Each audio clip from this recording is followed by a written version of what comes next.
ನಾರಾಯಣೀಯಂ ದಶಕ 1 ಭಗವಂತನ ಮಹಿಮೆ. ಸಾಂದ್ರಾನಂದವಬೋಧಾತ್ಮಕಂ ಅನುಪಮಿತಂ ಕಾಲದೇಶಾವಧಿಭ್ಯಾಂ ನಿರ್ಮುಕ್ತಂ ನಿತ್ಯಮುಕ್ತಂ ನಿಗಮಶತಸಹಸ್ರೇಣ ನಿರ್ಭಾಸ್ಯಮಾನಂ ಅಸ್ಪಷ್ಟಂ ದೃಷ್ಟಮಾತ್ರೇ ಪುನರುಪುರುಷಾರ್ಥಾತ್ಮಕಂ ಬ್ರಹ್ಮತತ್ವಂ ತತ್ತಾವದ್ಭಾತಿ ಸಾಕ್ಷಾತ್ ಗುರುಪವನಪುರೇ ಹಂತ ಭಾಗ್ಯಂ ಜನಾನಾಂ.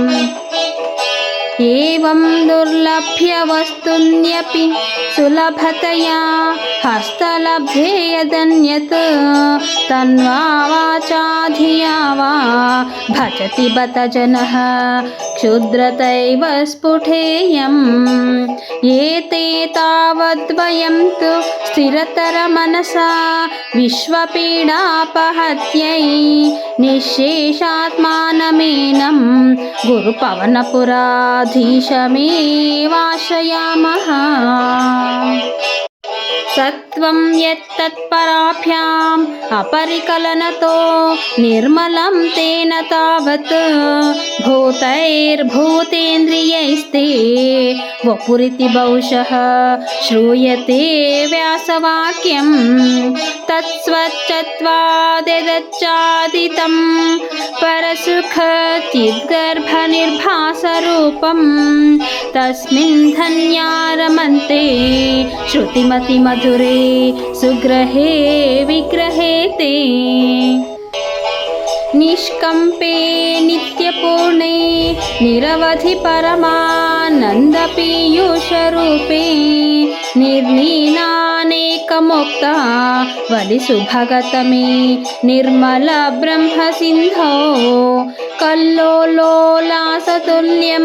ಖಲು ವಿಮಲತರಂ ಸತ್ವಮಾಹುಸ್ತದಾತ್ಮಾ ಕಸ್ಮಾನ್ನೋ ನಿಷ್ಕಲಸ್ತ್ವಂ ಸಕಲ ಇತಿ ವಚಃ ತ್ವತ್ಕಲಾಸ್ವೇವ ಭೂಮನ್. ನಿರ್ವ್ಯಾಪಾರೋಪಿ ನಿಷ್ಕಾರಣಮಜ ಭಜಸೆ ಯತ್ಕ್ರಿಯಾಮೀಕ್ಷಣಾಖ್ಯಾಂ ತೇನೈವೋದೇತಿ ಲೀನಾ ಪ್ರಕೃತಿರಸತಿ ಕಲ್ಪಾಪಿ ಕಲ್ಪಾದಿಕಾಲೇ. ತಸ್ಯಾಃ ಸಂಶುದ್ಧಮಂಶಂ ಕಮಪಿ ತಮತಿರೋಧಾಯಕಂ ಸತ್ವರೂಪಂ ಸತ್ವಂ ಧೃತ್ವಾ ದಧಾಸಿ ಸ್ವಮಹಿಮ ವಿಭವಾ ಕುಂಠವೈಕುಂಠರೂಪಂ. ತತ್ತೇ ಪ್ರತ್ಯಗ್ರಧಾರಾ ಧರಲಲಿತಕಲಾ ಯಾವನೀಕೇಲಿಕಾರಂ ಲಾವಣ್ಯಸ್ಸೈಕಸಾರಂ ಸುಕೃತಿಜನದೃಶಾಂ ಪೂರ್ಣಪುಣ್ಯಾವತಾರಂ. ಲಕ್ಷ್ಮೀ ನಿಶ್ಶಂಕಲೀಲಾ ನಿಲಯನಮೃತ ಸ್ಯಂದಸಂದೋಹಮಂತಃ ಸಿಂಚತ್ ಸಂಚಿಂತಕಾನಾಂ ವಪುರನುಕಲಯೇ ಮಾರುತಾಗಾರನಾಥ. ಕಷ್ಟಾತಿ ಸೃಷ್ಟಿಚೇಷ್ಟಾ ಬಹುತರಭವತ್ ಖೇದವಹ ಜೀವಭಾಜಾಂ ಇತ್ಯೇವಂ ಪೂರ್ವಮಾಲೋಚಿತಮಜಿತಮಯಾ ನೈವಮದ್ಯಾಭಿಜಾನೆ. ನೋ ಚೇತ್ ಜೀವಃ ಕಥಂ ವಾ ಮಧುರತರಮಿದಂ ತ್ವದ್ವಪುಶ್ಚಿದ್ರಸಾರ್ದ್ರಂ ನೇತ್ರೈಃ ಶ್ರೋತ್ರೈಶ್ಚ ಪೀತ್ವಾ ಪರಮರಸಸುಧಾಂಭೋದ್ವಿಪೂರೇ ರಮೇರನ್.